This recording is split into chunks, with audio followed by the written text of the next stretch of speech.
বাংলাদেশ কি কোনো জরুরি অবস্থার মধ্যে আছে কিনা?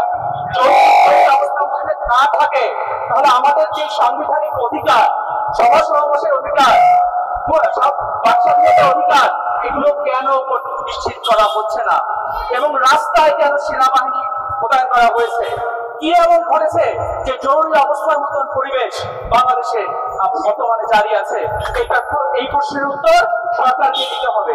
বিভিন্ন জায়গায় শিক্ষার্থীদের উস্কিয়ে দেওয়া হচ্ছে এবং নানা অদ্ভুত অজুহাত দেওয়া হচ্ছে যে তারা, যেমন জাহাঙ্গীরনগর ইউনিভার্সিটির আরিফ সোহেল তার সহপাঠীরা বলছে যে যখন জাহাঙ্গীরনগর বিশ্ববিদ্যালয়ে এই ধরনের সংঘর্ষ হচ্ছিল সে জাহাঙ্গীরনগর বিশ্ববিদ্যালয়ে ছিল, কিন্তু তার মামলা দেওয়া হয়েছে যে সেতু ভবনের নাকি পুরানোর মামলা।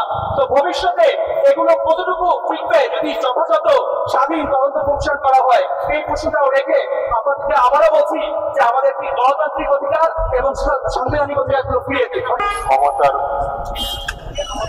অপরিসীম এবং জব দেখিয়ে ক্ষমতার দম্ভের মুখ্য অবস্থান থেকে সরকারের উচ্চ পর্যায় থেকে শুরু করে সরকারের নিয়ন্ত্রণাধীন রাষ্ট্রীয় প্রতিষ্ঠানগুলো যেগুলো হওয়ার কথা ছিল না, রাষ্ট্রীয় প্রতিষ্ঠান সরকারের নিয়ন্ত্রণে থাকে না, সেই রাষ্ট্রীয় প্রতিষ্ঠানের নামে যে সংস্থাগুলো কাজ করছে, আইন প্রকারের সংস্থা সহ এখানে যে প্রতিষ্ঠানের সাথে আজকে দাঁড়িয়ে আমরা কথা বলছি, সেই সংস্থা সহ সার্বিক প্রক্রিয়ার মধ্যে যে জিনিসটা করেছে তারা ছাত্র জনতার যে অজেয় শক্তি সেটা ভুলে গেছে।